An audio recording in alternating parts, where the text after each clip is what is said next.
Bonjour et bienvenue à toutes et à tous aujourd'hui à notre webinaire sur l'intégration à distance. Mon nom, Michael O'Leary, et je suis le vice-président des opérations pour Robert Half Québec. Je célèbre cette année ma 25e année de service et 2020 définitivement sera une année que plusieurs d'entre nous, on va se souvenir et pour plusieurs raisons. Premièrement, j'aimerais vous remercier de votre participation à notre webinaire aujourd'hui, mais aussi vous remercier pour votre partenariat avec Robert Half. Aujourd'hui, nous sommes confrontés à notre nouvelle réalité en tant que gestionnaire. Et nous devons apprendre de nouvelles compétences et partager nos expertises pour pouvoir mieux naviguer dans ce nouveau climat dans lequel on vit présentement. Aujourd'hui, dans notre webinaire, nous allons discuter de comment nous préparer pour accueillir nos nouveaux employés. Le jour 1, les meilleures pratiques, l'importance de la première semaine au niveau de l'intégration de nos nouveaux employés.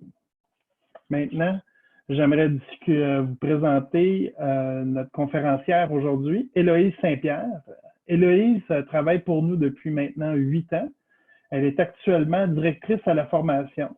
Dans son rôle, elle fournit une orientation et une formation à nos professionnels.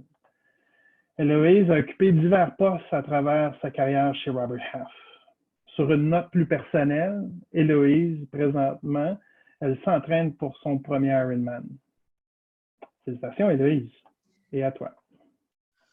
Merci beaucoup, Michael, pour la belle introduction. Et puis, merci, bienvenue à tout le monde. Merci de vous joindre à notre webinaire aujourd'hui. Je suis contente que vous ayez pu prendre le temps de vos journées probablement très chargées pour venir échanger avec nous sur les meilleures pratiques sur comment accueillir les employés à distance. Je reconnais que si vous êtes connecté aujourd'hui avec nous, c'est peut-être parce que vous vous apprêtez à accueillir un nouvel employé. C'est peut-être aussi parce que vous avez récemment mis en pause un processus de recrutement parce que vous vous questionnez sur la façon, vous n'étiez pas certaine que vous aviez les capacités d'accueillir quelqu'un à distance. Je sais aussi qu'il y a plusieurs d'entre vous qui font partie d'équipes de ressources humaines, puis vous êtes peut-être ici parce que vous êtes simplement curieux, puis vous voulez voir qu'est-ce que c'est nos meilleures pratiques, puis qu'est-ce que nous, on vous suggère. Et puis, c'est vraiment très correct aussi. En ce moment, on est tous en train d'apprendre des nouvelles manières de naviguer le télétravail avec les impacts de la COVID-19 sur les entreprises. Ce que je peux vous dire, c'est que c'est quelque chose d'absolument faisable. Si vous avez vu mon profil LinkedIn, j'ai été intégrée 2 fois chez Robert Half. Je suis ce qu'on appelle un employé boomerang. Donc, et puis les 2 fois, j'ai été accueillie à distance. La première fois, même si j'étais dans un bureau, ma gestionnaire était dans un autre bureau, en fait complètement dans une autre province, et puis j'ai été intégrée à distance. J'ai été capable de m'acclimater à la culture quand même, puis je pense que j'ai pu devenir productive rapidement. La deuxième fois, ça a été une situation complètement différente où j'ai été intégrée absolument à distance à partir de mon bureau de la maison parce que dans mon rôle actuel, je n'ai pas de bureau au centre-ville ou dans une autre de nos succursales. Je suis surtout dans des aéroports ou au bureau de la maison. Puis chaque fois, ça s'est bien passé. Comme Michael l'a dit, ça fait 8 ans que je suis chez Robert Half, donc ça doit fonctionner. Si vous êtes connecté aujourd'hui, il y a des fortes chances que vous vous questionnez peut-être sur la possibilité et l'efficacité d'intégrer des employés à distance. Ceci étant dit, comme vous le savez, les affaires devraient et doivent continuer d'avancer. Comme on dit en anglais, the show must go on. Chez Robert Half, on sait ce que ça signifie pour les candidats quand on leur trouve un emploi qui leur donne non seulement une source de revenus, mais aussi de la dignité. On comprend aussi ce que ça signifie pour les entreprises comme vous lorsqu'on leur trouve le talent dont elles ont besoin pour se développer et atteindre leurs objectifs d'affaires. C'est pourquoi on a développé l'atelier d'aujourd'hui pour vous aider à accueillir un nouvel employé, que ce soit pour un poste temporaire pour vous aider avec les fluctuations de charge de travail, pour un poste contractuel pour vous aider à résoudre des problèmes d'affaires ou pour compléter vos projets, ou encore un employé à temps plein pour contribuer à long terme aux objectifs de votre entreprise.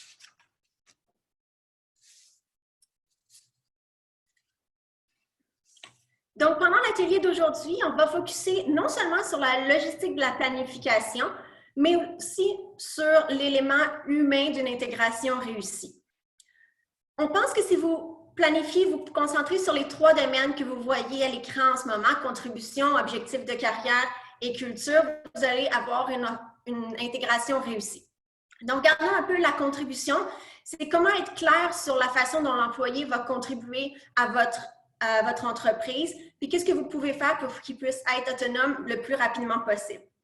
Au niveau de la culture, évidemment, plus tôt vous pouvez inclure la nouvelle recrue dans la culture, plus tôt il va ajouter de la valeur dans son rôle au-delà de sa description de poste. Des fois, c'est probablement le côté du diagramme de Venn qui est le plus difficile à distance, mais on va en reparler tantôt.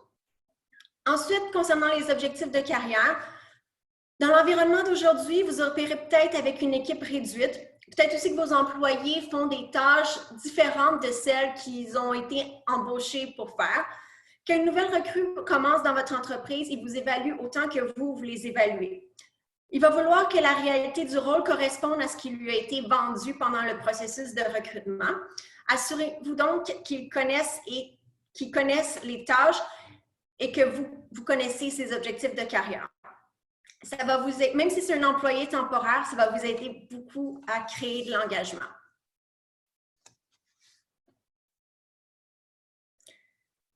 Donc aujourd'hui, nous, on a décortiqué le processus d'intégration en 4 étapes, comme vous voyez à l'écran.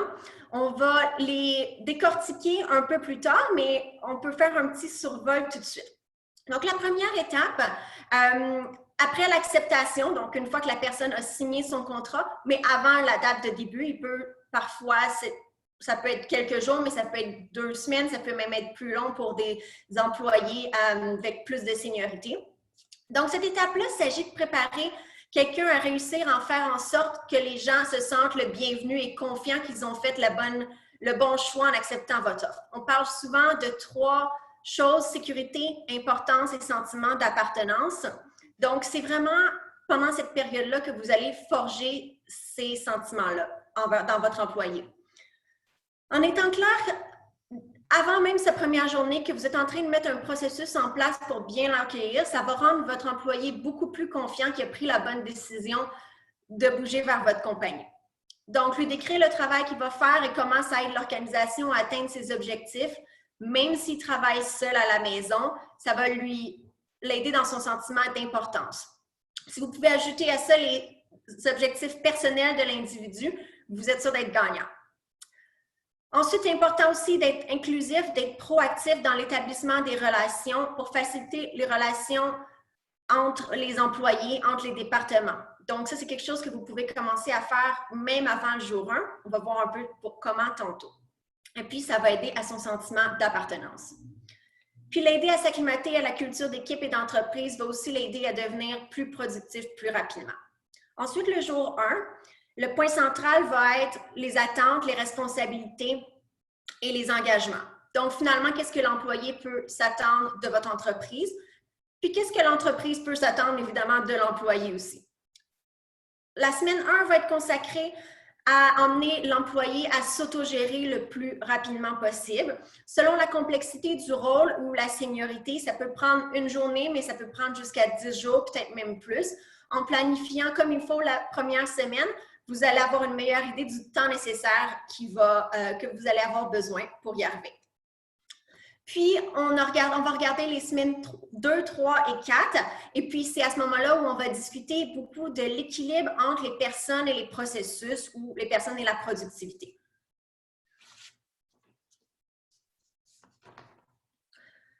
Donc, aujourd'hui, je vais partager avec vous plusieurs recommandations que vous pouvez envisager à faire dans le cadre de l'intégration d'un nouvel employé. Pour chacun d'eux, on vous recommande d'utiliser le modèle RACI. Si vous êtes peut-être déjà familier avec la matrice que vous voyez à l'écran, surtout si vous avez déjà fait de la gestion de projet par le passé, c'est un modèle qui est très connu. Mais si vous n'êtes pas trop familier, c'est finalement juste un moyen simple de voir rapidement qui doit faire quoi, qui doit faire partie du processus pour s'assurer aussi que vous déléguez de façon appropriée. Donc, pour plusieurs d'entre vous êtes des leaders, vous avez probablement beaucoup de tâches à faire. D'autres d'entre vous êtes en ressources humaines, donc l'accueil d'un nouvel employé fait partie de votre tâche, mais c'est probablement pas vous qui va être main dans la main avec lui pour les 30 premiers jours. Donc, la matrice RACI va vous aider à trouver qui doit vraiment être responsable pour chacune des tâches et chacune des étapes. Donc, on peut regarder un peu plus. Le R est pour responsable ou réalisateur, donc finalement, qui doit réaliser la tâche. A est pour approbateur ou sinon autorité. À qui est-ce qu'on est redevable? Souvent, ça va être le gestionnaire, mais ça peut être quelqu'un d'autre, ça peut être quelqu'un, un gestionnaire de projet, etc. C pour consulter. Donc, qui sont les personnes qui doivent être consultées? Est-ce que les ressources humaines, les TI, finalement, c'est le Subject Matter Expert. Et puis, I pour informer. Donc, toute personne qu'on doit tenir au courant. Par exemple, est-ce qu'il y a un département en particulier avec qui la personne va travailler qu'on doit informer qu'on a une nouvelle personne qui commence? Est-ce qu'il y a une adjointe administrative qu'on doit informer parce qu'elle doit envoyer une invitation pour une réunion en particulier, ajouter sur des listes de distribution, etc.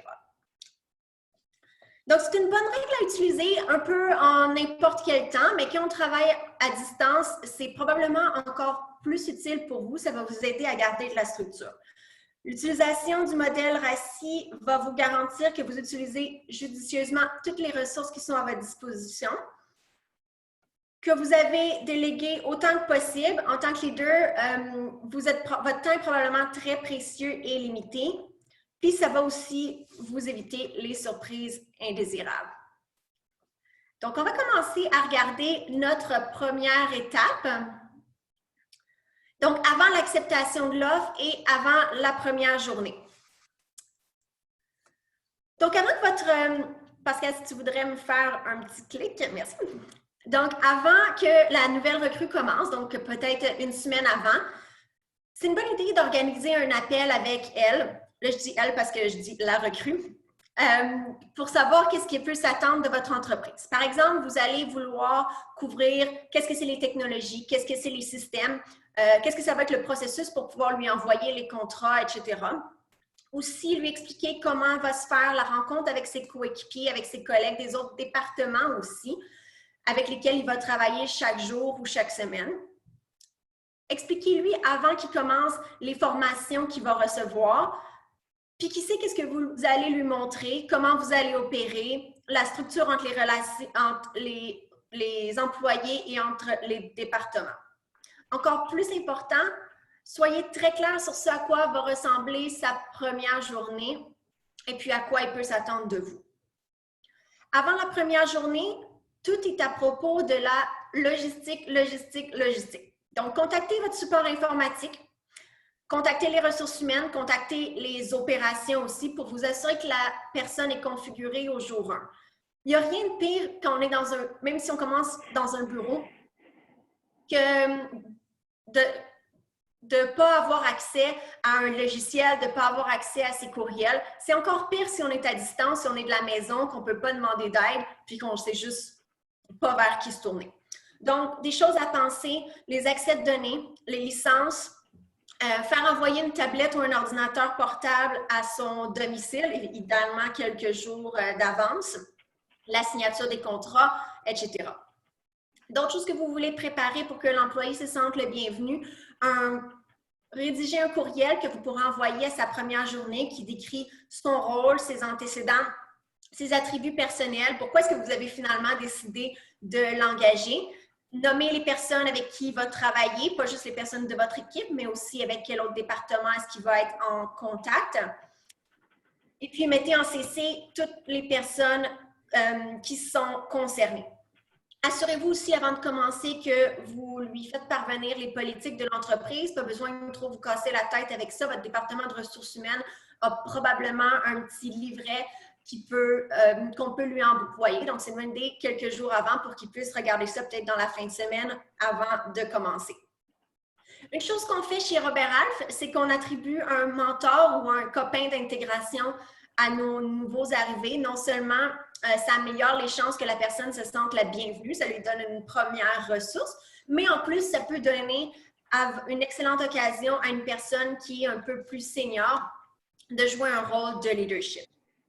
Et finalement, assurez-vous de pré-remplir son agenda, donc dès qu'il commence, il connaisse déjà un peu l'horaire pour sa première semaine. Donc, vous pouvez remplir son calendrier Outlook avec toutes les réunions d'équipe, les rencontres avec son superviseur, les tâches quotidiennes, hebdomadaires que vous pouvez classer par date d'échéance. Incluez aussi une présentation individuelle avec chacun des membres de l'équipe et avec peut-être des personnes de d'autres départements avec qui il va avoir à travailler. Et puis, assurez-vous aussi, dans ces premières semaines, de bloquer du temps dans son calendrier pour des formations sur les systèmes ou pour qu'il apprenne tous les processus et procédures pour pouvoir devenir indépendant rapidement.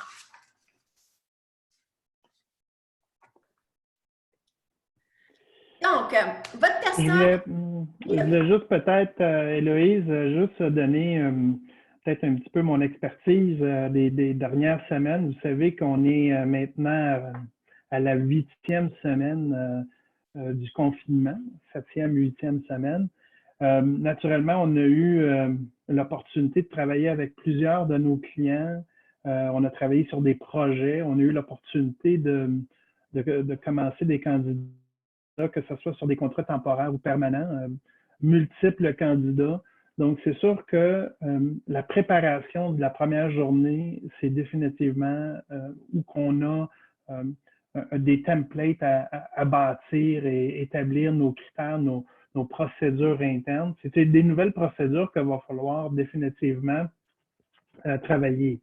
Mon conseil au niveau de la première journée et même avant la première journée, c'est d'avoir des gens dédiés dans vos équipes qui ont déjà le protocole d'intégration, qui connaissent votre entreprise, qui connaissent les outils pour pouvoir mieux intégrer ces gens-là plus rapidement.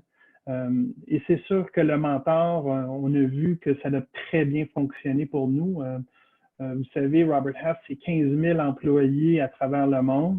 Du jour au lendemain, on avait à peu près 1000 employés qui travaillaient de la maison, mais on a réussi à transitionner ces 14 000 employés à la maison.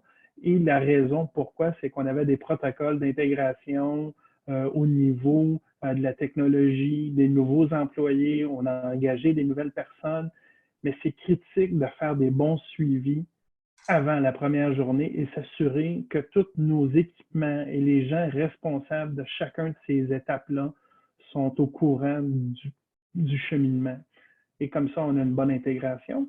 Et vous savez tous qu'aujourd'hui, le temps, c'est définitivement, on a beaucoup de travail. Certaines équipes ont réduit leur effectif, donc il y a plus de tâches dans certains départements. Donc, on doit maximiser le temps de formation et d'intégration. Effectivement, c'est un commentaire très pertinent. Je pense que la préparation, donc tout ce qui vient avant la première journée, est probablement la période la plus importante pour avoir une intégration réussie. Puis c'est encore plus vrai dans un système de télétravail comme on vit en ce moment. Donc, regardons la première journée. Donc, la première journée, si la période pré-première journée était au niveau de la logistique, comme je vous ai dit tantôt, la première journée est définitivement au niveau des attentes. Donc, réviser les objectifs de la fonction. Donc, qu'est-ce que c'est le but du poste?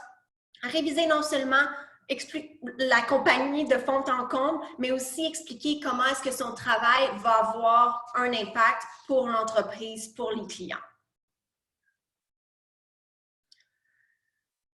Révisez aussi les organigrammes avec votre nouvel employé et voir, certaines entreprises sont peut-être avec des organigrammes relativement petits ou simples. D'autres de vos entreprises ont peut-être des organigrammes beaucoup plus complexes. Je pense simplement à nous, chez Robert Half, où on a différentes zones, différentes lignes d'affaires, différents niveaux de hiérarchie aussi. Donc, de l'expliquer bien à votre nouvel employé, ça va l'aider à comprendre où est-ce qu'il se situe au cœur de l'entreprise.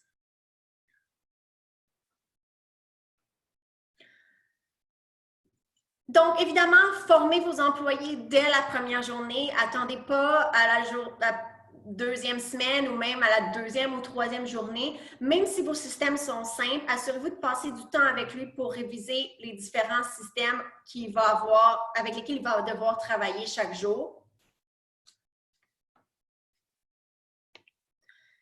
Clarifiez ses premières tâches. Donc, qu'est-ce que ça va être ses premiers projets?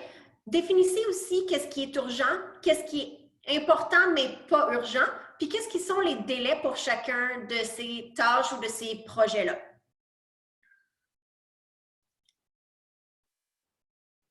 Confirmer les attentes, donc pas seulement la contribution de l'employé, mais aussi qu'est-ce que c'est les éléments qui vont faire que la personne va avoir du succès dans son rôle, qu'est-ce que vous attendez de lui. Ensuite, planifier quelques points dans la première journée avec lui au moins 2 fois, probablement le matin à son arrivée virtuelle et puis peut-être un peu plus tard en fin de journée pour sa première journée. Et finalement, assurez-vous de planifier des rencontres virtuelles avec les membres de son équipe, avec son mentor également. Très, très important. Attendez pas à la deuxième journée ou même au vendredi pour qu'il puisse rencontrer chaque personne de son équipe. Ça va vraiment aider à son intégration dans la culture d'entreprise. Donc, ça nous amène à la première semaine. Donc, le focus pour la première semaine devrait être la rapidité avec laquelle vous pouvez emmener l'employé à devenir autonome. Évidemment, en télétravail, ça peut être plus difficile que s'il était dans un bureau. Il n'y a pas accès à toutes les ressources. Il n'y a pas nécessairement autant d'aide qu'il aurait au bureau. Il n'y a pas non plus une cuisine ou une machine à café où est-ce qu'il peut s'arrêter pour bavarder puis faire connaissance avec l'équipe, comprendre la culture, etc. Vous allez avoir besoin d'une semaine vraiment très structurée et très bloquée. Donc, le plus vous êtes formel et cohérent, le mieux ça va être. Évidemment, évitez d'annuler ou de ne pas vous présenter à des réunions ou à des appels qui sont planifiés. Ça envoie un message que vous n'êtes pas intéressé ou que la confusion puis les délais trop courts sont la norme dans votre entreprise et puis ça n'envoie vraiment pas le bon message. Permettez à votre nouvel employé de poser des questions puis d'essayer d'ajouter de la valeur. Un nouvel employé peut apporter un nouveau point de vue puis un sens de l'objectivité qui pourrait remettre en question des normes qui ont peut-être freiné vos équipes jusque-là sans même que vous vous en rendiez compte. Dans la première semaine, assurez-vous de prévoir du temps pour apprendre les systèmes, les processus et les ressources auxquelles ils ont accès. Quand je parle de ressources, je ne parle pas nécessairement seulement de personnes, évidemment c'est une grande partie, mais est-ce qu'il y a des guides ou des manuels, des livres de formation que votre personne peut se référer? Peut-être même faire un tour de l'intranet aussi. La plupart des entreprises en ont un, puis ça peut être une bonne source d'information si la personne est perdue. Aussi, important de prévoir du temps, établir les relations avec les coéquipiers, avec les autres services, mais aussi, n'oubliez pas vos clients si c'est quelqu'un qui va devoir être en interaction avec des clients externes. Dans n'importe quelle situation, donner de la rétroaction est quelque chose de très important, mais avec un nouvel employé, pendant sa première semaine, qui travaille en télétravail, c'est juste vraiment très, très, très essentiel. C'est tout aussi important de lui demander son avis. Rappelez-vous qu'il vous évalue autant que vous l'évaluez. Quelques éléments supplémentaires que vous voulez prendre en compte pour l'intégration de la première semaine. Est-ce que vous l'aidez à se sentir de plus en plus autonome chaque jour? Est-ce qu'on l'aide à maîtriser puis à comprendre ses responsabilités en s'assurant qu'il comprenne vos processus, les procédures opérationnelles, les systèmes? Et puis finalement, est-ce qu'on est sûr de décrire l'impact ou le but de son travail sur l'entreprise ou nos clients? En étant dans une situation éloignée, des fois, c'est plus difficile de voir pour lui comment se concrétisent ses efforts. Si en tant que leader, vous utilisez la liste de questions que je viens de poser comme liste de vérification pendant vos conversations, vos formations et votre planification de la semaine 1, vous devriez être sur la bonne voie pour l'intégration. Je vous ramène à la matrice RACI. Vous pouvez utiliser cette matrice-là avec vos employés pour les projets, pour lui expliquer les projets ou les tâches qu'il va devoir faire. Par exemple, regardez lorsque vous lui parlez d'un projet ou d'une tâche, regardez avec lui qui est-ce qui est responsable de ce projet-là. Est-ce que c'est lui? Est-ce que c'est un collègue? Est-ce que c'est quelqu'un d'un autre département? Qui est la personne à qui il doit rendre des comptes? Ça peut être vous, mais ça peut être le gestionnaire d'un projet, ça peut être le directeur d'un autre département, ça peut être seulement un employé senior à qui il va devoir rendre des comptes. Qui est-ce qu'on doit consulter ou informer? Donc, assurez-vous de couvrir vos bases et puis de nommer toutes les autres personnes qui doivent être intégrées dans le projet. Ça va aider votre employé à bien maîtriser son travail, mais aussi à augmenter les sentiments d'appartenance et d'importance. Bonne nouvelle, votre employé a passé la première semaine et puis il a décidé de revenir pour la deuxième semaine. C'est toujours une bonne nouvelle. Donc, les semaines 2, 3 et 4, il s'agit maintenant d'établir un équilibre entre les personnes et les processus. Pendant le premier mois, on est souvent très focusé sur les tâches, on apprend des nouveaux systèmes, on est très concentré, on a la tête qui va souvent exploser d'informations, mais on veut, c'est vraiment important à ce moment-là que vous voulez qu'ils sachent qu'ils comptent pour l'entreprise en tant qu'humain. Je vais vous dévoiler un petit secret ici. Les gens passent toujours en premier. Sans les gens, vous ne pouvez juste pas avoir de processus. Par contre, en télétravail, l'état d'esprit d'isolement est réel pour n'importe quel employé. Alors, imaginez ce que vous pouvez ressentir si vous étiez un nouvel employé en télétravail. Votre nouvel employé, est-ce qu'il va se sentir à l'aise de venir vous demander de l'aide? Comment est-ce que vous pouvez être proactif à ce sujet-là? Comment est-ce que vous allez savoir si quelqu'un est préoccupé?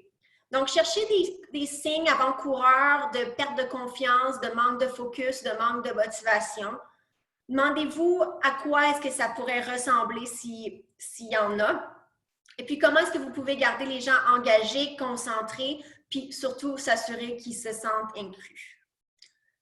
Pensez à la façon dont chacun aime communiquer. Ce n'est pas tout le monde qui est bon avec les courriels, par exemple. Peut-être que certaines personnes sont plus à l'aise avec les messages textes ou au téléphone ou préfèrent même avoir la vidéo. Donc, ça peut dépendre d'une personne à l'autre, d'une génération à l'autre, d'une culture à l'autre. Donc, important de vous adapter, de rapidement trouver qu'est-ce que c'est son moyen de communication préféré et de vous adapter. Puis surtout, pensez à la façon dont vous communiquez. Rappelez-vous que vous ne pouvez pas voir le langage corporel au téléphone, donc soignez toujours le ton quand vous délivrez des messages. Au niveau des processus, pendant les semaines 2 à 4, assurez-vous que votre employé connaît et comprend bien votre modèle d'affaires et vos processus et qu'il n'aura pas besoin de demander de l'aide chaque jour. D'avoir une bonne compréhension du modèle d'affaires, ça peut devenir une zone de confort rapidement pour les nouveaux. Donc, gardez ça en tête au fur et à mesure que vous avancez, puis vous ne pourrez pas vous tromper. C'est maintenant aussi le bon moment de faire une analyse FFPM, ou peut-être que vous êtes plus familier avec l'acronyme en anglais, une analyse SWOT, de votre employé pour que vous puissiez l'aider avec sa productivité et sa confiance. Pour ceux qui ne connaissent pas l'analyse FFPM, F pour force, faiblesse, possibilité ou menace. Donc, décortiquez un peu qu'est-ce que sont ces forces, comment est-ce qu'on peut en tirer parti, est-ce que vous pouvez lui déléguer certaines tâches ou est-ce qu'il peut même aider d'autres personnes? Quelles sont ses faiblesses? Évidemment, en tant que nouvel employé, il y a probablement beaucoup de faiblesses qu'on peut modifier avec un peu de formation. Donc, est-ce que vous pouvez l'aider avec les connaissances du système, les connaissances des processus, de vos clients ou des différentes ressources? Qu'est-ce que sont les possibilités d'augmenter l'impact qu'il a sur l'équipe, sur son rôle ou sur l'entreprise? Puis finalement, quelles sont les menaces qui pourraient venir faire dérailler sa concentration, sa confiance ou sa productivité? Dans un environnement comme aujourd'hui, les menaces sont probablement présentes. Est-ce qu'il y a eu des mises à pied dans d'autres départements? Est-ce qu'il y a une surcharge de travail? Est-ce qu'il y a d'autres employés qui sont confus? Donc, assurez-vous que vous ciblez bien les menaces pour vous aider dans vos communications avec votre nouvel employé.